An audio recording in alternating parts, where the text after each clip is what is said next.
Hello and good evening, and welcome to season 2 of Varsity Maine Live from the Portland Press Herald. I am Travis Lazarzik, and tonight I am joined by my colleague from the Press Herald, Drew Bonavent, and from the Kennebec Journal and Morning Sentinel, Michael Mandel. Guys, thanks for being with us. Absolutely. Our guest tonight is a third-time visitor to Varsity Maine Live. He's our most invited back guest for now. We'll see if we keep doing that after tonight. From Coney High School, head football coach BL Lippert. BL, thanks for being with us again. Thanks for having me again.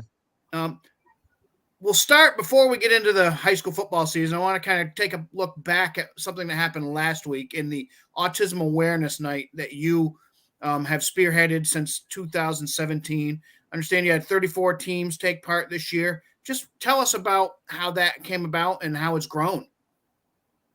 Yeah, so my younger son, Lincoln, was diagnosed with autism in 2017 in January.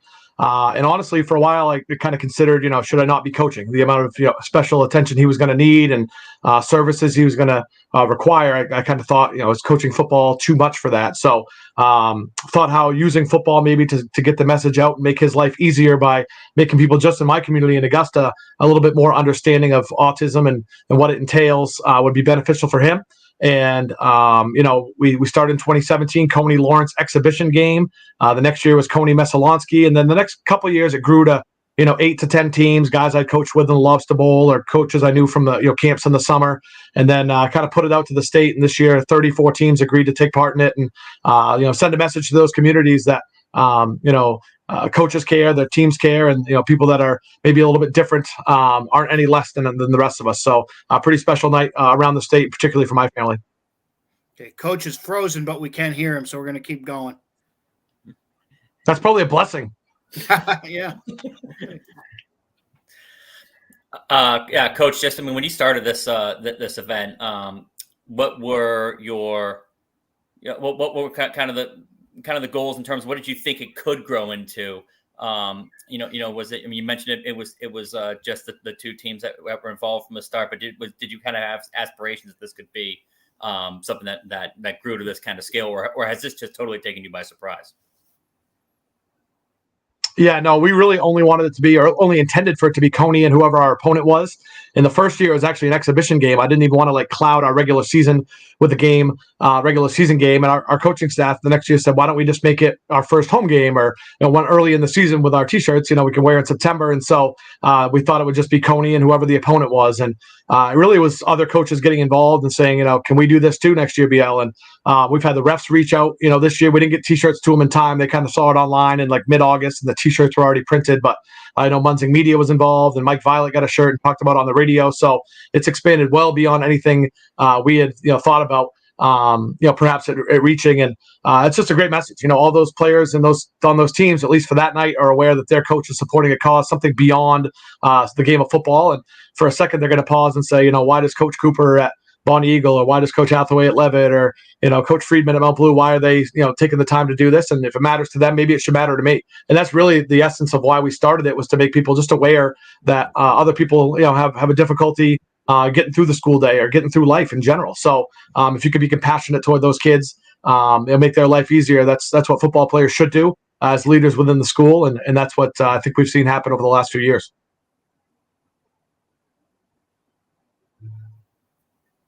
And and shifting focus just to kind of to the football season itself, have there been any surprises that you've seen just across some of the classes, whether it's a team getting off to a hot start, a team struggling out of the gate, or anything else just concerning even the different schedules this year and some of the matchups that we've seen?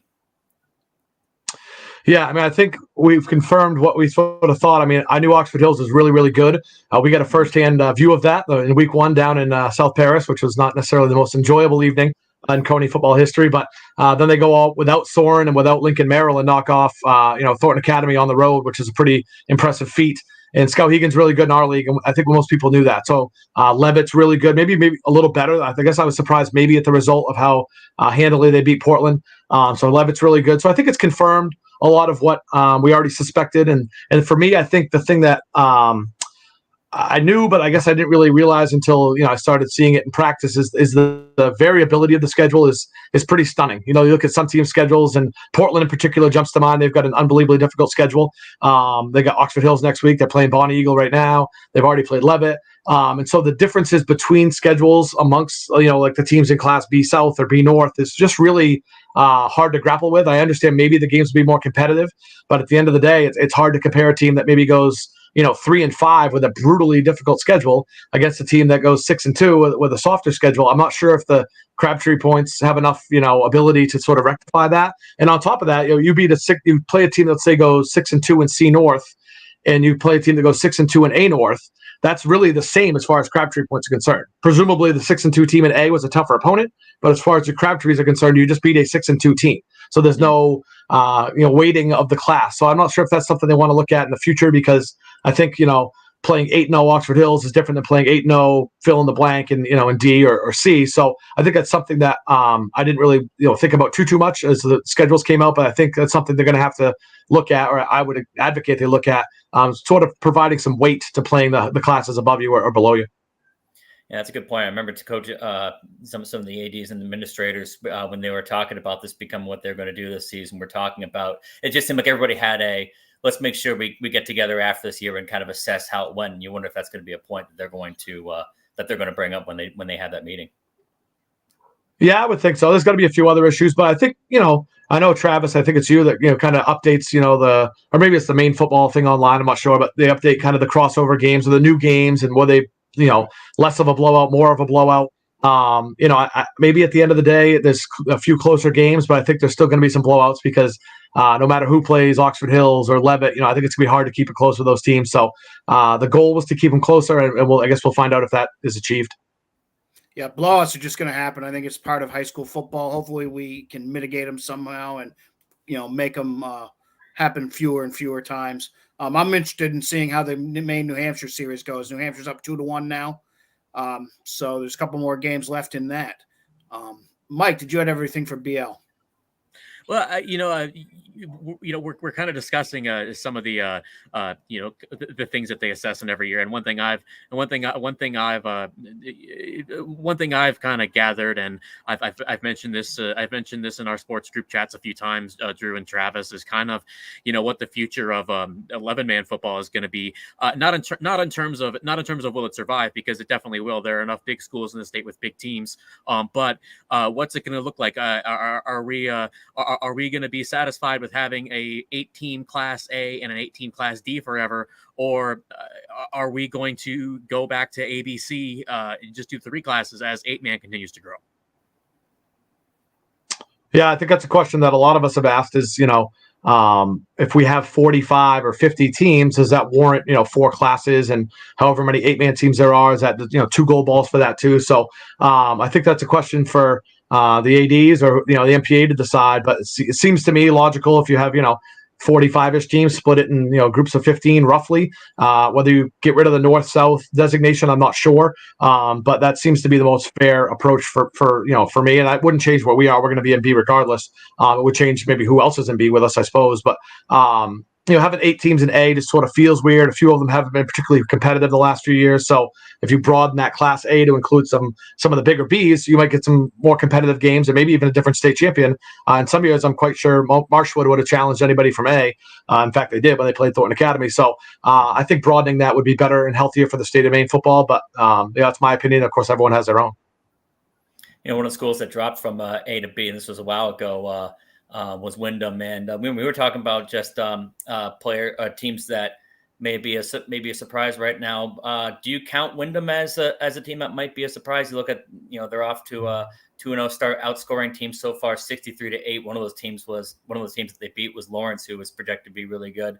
I mean, they lost so many players, even from a team that was dominant last year. Has this been surprising to you at all, or did you figure Wyndham was going to be a really tough team to beat again this year?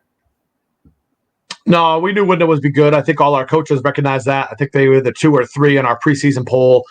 Coach Perkins has done a nice job developing depth there. And, they've got a lot of players, and we knew even on the bench last year and their JV games, they had some talent and a lot of guys going one way that are now going both ways. So they have a talented secondary, one of the better secondaries in the state, I would contend. And, their line play will come along. He does a good job of that line. So they're going to be in it till the end. When they play Skowhegan later on, they finish with a brutal finish. They are with Skowhegan, Oxford Hills, TA are their last 3 games. So, they might, have a really good record, and then that's a tough way to end the season heading into the playoffs. But that's a really good team, and come November, they're going to be heard from, I'm sure.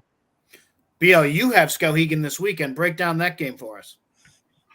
Yeah, really good Skowhegan team. One that, we've really known about, the LePage twins and Adam Savage. I remember getting a video from one of our mothers during our 8th grade game, and I think Adam Savage was a 6'4" 8th grade quarterback, and I was like, who is that guy?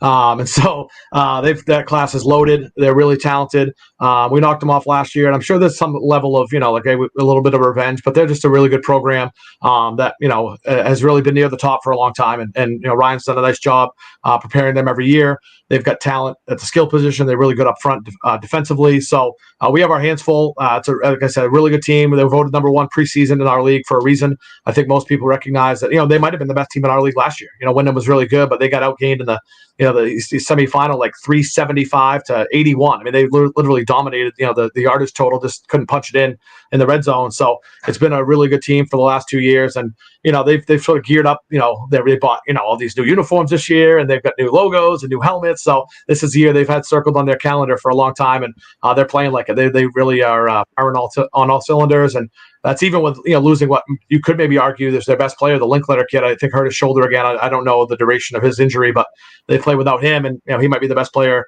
in our league. So they're really, really talented team, and we have our hands full going up there. If I could just add on to that, I talked to UBL, and I talked to Coach Libby up at Skowhegan midweek for our preview, which you can read right now on centralmaine.com of this game, which is our game of the week. And it's interesting. Skowhegan played without Savage last week. He injured his ankle. Brendan Dunlap stepped in at quarterback, and you think what's going to happen to the offense, and it was like you wouldn't have even known they were replacing a player. They've just got that much depth where they can plug the next guy in, and it looks like, even if it's not the same team, it often looks quite like it on the field. Yeah, I played high school baseball with Brendan Dunlap's father, and I could say Brendan is a far better athlete than Ben, his father, by far.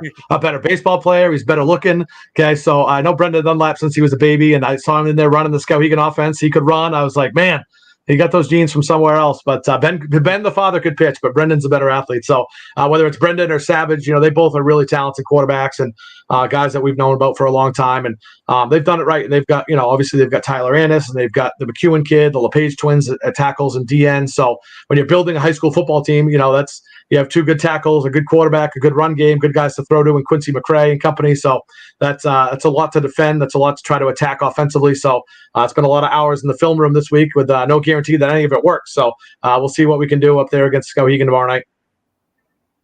Okay. BL, thanks for joining us. Good luck. And again, great job with the Autism Awareness Night. We appreciate your time. I appreciate it. And if you could freeze my screen every time, I appreciate that. I didn't have to worry about what I look like. Perfect. We'll just take care, guys. That for next time. Thanks, Coach. All right, see ya. BL Lippert from Coney High School joining us tonight on Varsity Maine Live. I have here in my hands the first edition of the Athletes of the Week for the season. So we will begin with Elise McDonald, Messalonskee Volleyball. She had 3 kills, 6 digs, 4 aces, and 21 assists to lead the Eagles to a 3-0 win over rival Coney on Tuesday. Shafi Ibrahim of Lewiston Boys Soccer. He scored 2 goals in each of the Blue Devils' victories last week against Bangor, Messalonskee, and Oxford Hills. Maddie Niles, Lawrence Field Hockey. She had back-to-back hat tricks for the Bulldogs in an 8-0 win over Morris on Saturday and a 3-0 win over Levitt on Tuesday. Drew, tell us about Maddie Niles. I mean, she's been on the radar since she came in as a freshman last year. This is a player that Coach Shauna Robinson was saying right from the start. She's going to be a real player for us. And this was a team that was just full of returning starters. Ended up going undefeated in the regular season at 11-0, and she was looking like one of the more talented players in that team. And so the team was definitely looking for her to turn to a star, turn to a breakout player in her second year, and she's being just that for Lawrence team that's off to an undefeated start again. Once again, looks like one of the teams to beat in Class B, and she's just grown into an even more focal role. Thank you. Nathan Blades from Portland Cross Country. The junior won his second straight SMAA race Friday, besting a field of 77 in a 5-school meet in Biddeford. His time of 16 minutes, 53 seconds was more than half a minute faster than anyone else. Elise Mcnair from Old Orchard Beach Girls Soccer. She scored 4 goals in a 5-1 win over Trape. She's coming off a season in which she scored more than 30 goals last year. She's one of, I think, everybody back from Old Orchard Beach this year. They've won 3 in a row after starting the season with a tough loss to a very good North Yarmouth Academy team. But it looks like Old Orchard should contend in Class C South. Tegan Pelletier, last time we heard from him, he was just making one of the biggest shots in Maine basketball history, but now he's a junior wide receiver at Oxford Hills, and he snagged 7 passes for 189 yards and 2 touchdowns in the Vikings' 25-20 win at Thornton. KK Daggett from Mount Blue Girls Soccer. She scored 3 goals against Skowhegan and 2 against both Lawrence and Camden Hills. She also assisted on 3 goals. Mike, Mount Blue Girls Soccer is having a really good start to the season. What can you tell us about them and KK? Well, she's really been the catalyst for their hot start in Class A North. They're 4-0. They've outscored their opponents a combined 20-1, including a win over Camden Hills. And if you've paid any attention to anything in Class A soccer over the past several years, it's what Camden Hills has done. So impressive there. They were just getting ready for their game against Lawrence when I was leaving the Mount Blue parking lot after covering field hockey tonight. Of course they beat Lawrence 6-0 when they played in Fairfield last week. So very good chance that they're on their way to 5-0, or might be 5-0 as we speak, since that game just rounded up. It's an interesting race at the top in Class A North. You got them, Brunswick, and Mcnair are all undefeated.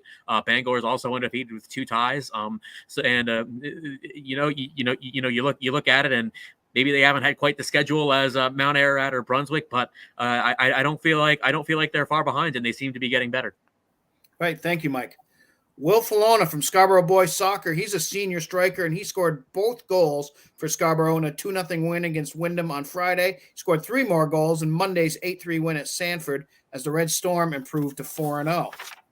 Sophia Chung from Cape Elizabeth Field Hockey. She had 2 goals, including a double overtime game winner and a 3-2 victory over Freeport on Monday. Drew, what can you tell us about Sophia and Cape Elizabeth? She's a very versatile player for them. She's a good athlete, and she's somebody who can contribute on both ends of the field. You just mentioned what she can do scoring, but she's also one of the top defensive players for the Capers. She was the only player to start as a sophomore for the team last year. Now she's playing a key role as a junior for a team that I think is going to be one of the stronger teams in Class B South. They got off to a slow start with a 6-0 loss to York, but we've seen that York might be the team to beat in Class B South, and Cape Elizabeth has started to straighten things out with 3 straight wins, one of them coming against a pretty strong Freeport team. And so they look like they found their rhythm, and a player like Sophia is a big reason why. Okay, thank you, Drew. Quincy Tebow from Thornton Academy Girls Soccer. She scored with 2:14 left in the game to cap Thornton's come-from-behind 4-3 win over Bonnie Eagle. Noah Carpenter from Levitt Football, the junior quarterback, completed 9 of 13 passes for 93 yards. He ran for 112 yards and 3 touchdowns on 9 carries to lead the Class C Hornets to a 42-8 win at Class B Portland. Cora Eckelman, Sanford Volleyball. She had 14 kills, 13 blocks, and 13 service points as the Spartans beat Wells in 3 sets. Abby Williams from Waterville Cross Country. Williams won the girls' race by nearly 1 minute and 20 minutes, 29 seconds, topping Lena Martinez Nocido of Maranacook at the KVAC meet Friday at the Quarry Road Trails in Waterville. Emily Groves from Freeport Field Hockey. She scored all 4 goals in a 4-1 win over Lake Region on Friday. And finally, Muhammad Adal from Edward Little Boys Soccer. He helped the Red Eddies remain unbeaten with 3 goals against Brunswick and 2 goals and 3 assists against Hamden. There are your athletes of the week. Polls. We have polls. You can check them out at varsitymaine.com. These are voted on by sports writers from throughout the state and the Maine Today media family. We'll start with field hockey, and we'll just go through the top 5 in each of these. No surprise at number 1, Cheverus, defending Class A state champ, at all 6 first-place votes and 60 points. Number 2, Skowhegan with 54 points.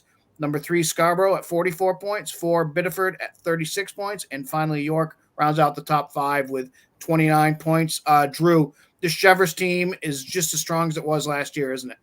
Yeah, they're firing on all cylinders, and it's probably scary to some teams that they've been clicking so well out of the gate. I mean, these are 8-0, 9-0 totals we're seeing them winning by, and they've beaten some really good teams too. It's not like they're just beating up on lower teams. Yes, they've played some down teams, but they also got one of those wins against Thornton Academy, who has shown themselves to be pretty tough in the early going.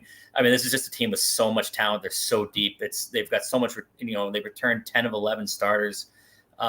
It's a team that's tailor made to be a team to beat. There aren't any real weaknesses that you can point to with this group in terms of what they have back. And they're led by all state caliber talent, and Lily and Lucy Johnson, as well as Taylor Torrey, and those are the big three that everybody mentions with them. But they go beyond that. Players like Olivia McCartney who can score.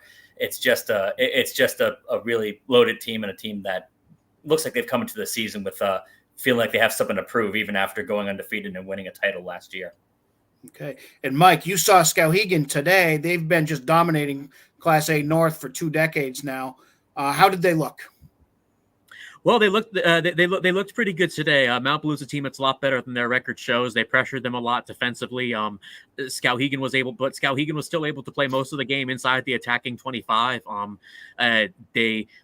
They didn't get frustrated when Mount Blue's defense came through, which was something Paladowdy told me they did against Brewer early in this week. A game where they were really frustrated, despite winning to 7-2, which just shows you where Skowhegan's program is and the mentality they have, which is something you have to establish to win any championship, to win any regional championship, as many of the third amount of times that they've won it over the past 2 decades. But they looked good. Obviously, the talk is kind of their senior class with this team, but Layla Conway Jr. had 4 goals tonight, was always in the right place at the right time. They were communicating well. They were really clicking tonight. And, it's one of those things where when you have a team with the talent that they have, it can be, their expectations are high, so we'll see scores sometimes that they'll win by certain margins, and the coaches and players aren't happy, but that's just kind of the culture they built and the mentality they have. And there's been a bunch of previews written, one of which I wrote, of course, talking about how it's kind of them and Skowhegan both with their whole teams back, and they're 1-2 in the polls, and you've got to think that the most likely scenario, not to prognosticate for sure, but is them playing for the Class A title again in November. Okay, thank you, Mike. Boys soccer might be the closest poll of the 4 we have in the fall. Number 1, Camden Hills gets 2 first-place votes and 64 points. Number 2, Scarborough gets 2 first-place votes and 47 points. Number 3, Yarmouth picked up a first-place vote and 43 points. Number 4, Deering picked up a first-place vote and 38 points. And tied with Deering is Edward Little with a first-place vote and 38 points. Expect, guys, that boys soccer will be tight throughout the season. Yeah, absolutely. It's you have a really good concentration of teams there. Mostly Southern Maine dominated. I think you look at Yarmouth, which is a team that the United Soccer coaches they were voted 15th in not only in Maine but in the entire country to begin the season. They were first in Maine and I think second in New England. And you got a good slew of teams behind them that well. I mean, they're not going to coast to a championship by any means. Okay. Girls soccer, Scarborough, after a big win over Wyndham last week, is number 1 with 5 first-place votes and 67 points. Number 2 is Brunswick with a first-place vote and 57 points, followed by number 3, Cape Elizabeth, who picked up a first-place vote and 51 points. Number 4, Gorham, 1 point behind at 50 points. And number 5, Mount Ararat at 29 points. We talked about this a little earlier. Brunswick, Mount Ararat, and Mount Blue look like they're kind of separating themselves from the rest of Class A North. We know how tough Class A South can be with Scarborough and Gorham and Wyndham, who lost to Scarborough and Gorham in back-to-back games. Class B with Cape Elizabeth and Yarmouth is certainly going to be tough. So still a lot to sort out with girls soccer. Finally, with football, Oxford Hills in first place with all 8 first-place votes after that win over Thornton Academy last week in 80 points. Number 2, Thornton Academy with 72 points. Number 3, Levitt with 55 points. Number 4, Skowhegan with 54 points. And finally, South Portland making an appearance in the top 10 for the first time in a while at 41 points. Drew, South Portland 2-0 and a big win over Marshwood in week 1. Yeah, you got to think that started to make a lot of people, make a lot of believers out of people, who maybe thought that Class B was just going, B South was going to kind of look the way it always has with Marshwood, just pencil Marshwood in number 1 and Kennebuck number 2 and Portland number 3. And here comes South Portland showing that, hey, maybe they've started to kind of pick up some ground on these people. That win over Marshwood is big for all reasons. I mean, it's a big win for the standings. It's a big win for confidence. It's a big win for just kind of if Aaron Filia was trying to get his players to sort of buy into this, hey, we've arrived mindset. I don't know how you can get a win that proves that any more than that does. So they got to be feeling pretty good about themselves right now. And it's only 2 games. Any coach would stress that, but you got to be impressed with what we've seen from South Portland so far. Right. And everybody knew Levitt was good. I think they opened some eyes by just dominating a very good Portland team last week. Levitt, a Class C team, plays a Class A team this week in Lewiston. So we'll, see how that goes. Even though Lewiston's got 1,000 more students than Levitt, I'd have to say Levitt's the favorite in that game. Yeah. I mean, and that's, Coach Lippert earlier pointed out some, I don't know if you want to say criticisms, but certainly some questions with the scheduling in terms of, a win over a 6-2 team in A versus C means the same. But one thing that's interesting about this scheduling is that you just get a chance to see some teams be able to really prove themselves with some of these crossover games. And it looks like Levitt's taken advantage of that. They beat a really good Class B team in Portland. And like you said, a chance to go up against Class A right now. I mean, we've always kind of wondered, what would Levitt do if they played tougher teams? And this scheduling does give a chance to kind of see that question play out. Okay. Quickly, guys, let's kind of look at some games coming up in the next week or so that we're looking forward to. Mike, I think you're going to a really good football game tomorrow night, Coney at Skowhegan. Coney Skowhegan's going to be a good game. Skowhegan's the clear favorite in this league. I think that's going to be that's going to be a good one. They'll definitely be the favorites. They'll definitely be the favorite against Coney. But Coney is sort of starting to figure out their offense. They've got kind of a few variables at quarterback with between Davin Flynn and Dom Napolitano as to who can play there. So that's going to be a good one. Another one I'd be able to look out for, Travis, is Waterville MDI and 8-man. I know 8-man can go under the radar sometimes, but these are 2 teams last year when they first played. Waterville won 34-28 in overtime, and then they won a 50-40 thrilling game in the rematch in the 8-man Large School North quarterfinals. Waterville's 2-0. They've looked great. I know there were questions about how they're going to look without Liam Von Ozen in the lineup, but they look good out of the gate. And MDI with a win over a good Spruce Mountain team in week 1. They're coming off a bye with a lot of the same playmakers from last year, and you know that they're going to be motivated from those last 2 results to make it different this time. So that's another game I've got on my radar. Okay, thank you, Drew. How about you? On Saturday, I've got the Bedford, New Hampshire versus Thornton Academy football game at 1:30 p.m. at Hill Stadium in Thornton Academy, and I've had that game kind of circled for. Since we started finding out the New Hampshire teams will be playing Maine teams. I mean, all the matches looked intriguing, but this one in particular looked like a real marquee matchup as much as you can get from an interstate game. In terms of Bedford, I'm from New Hampshire. Before I came to Maine, I started seeing Bedford kind of turn into that school that was a powerhouse in all sports, including football. And the closest thing to that in Maine has been Thornton Academy in recent years with what they've done on the football field. So this really does feel like a matchup of it's one of the best, if not the best, you can get from New Hampshire versus one of the best, if not the best, you can get from Maine. I'm really looking forward to seeing how that turns out. Okay, thanks, Drew. Game I'm looking forward to next Thursday, girls soccer, Yarmouth at NYA, crosstown rivals. 2 teams who are contenders for the state championship in their respective classes, Yarmouth in B, NYA in D. So that should be a good matchup. All right. That's going to do it for this week on Varsity Maine Live. Please tune in next week. Remember, Varsity Maine Live is presented by Central Maine Power. For Mike, for Drew, for Frozen BL, I'm Travis. Thanks for watching.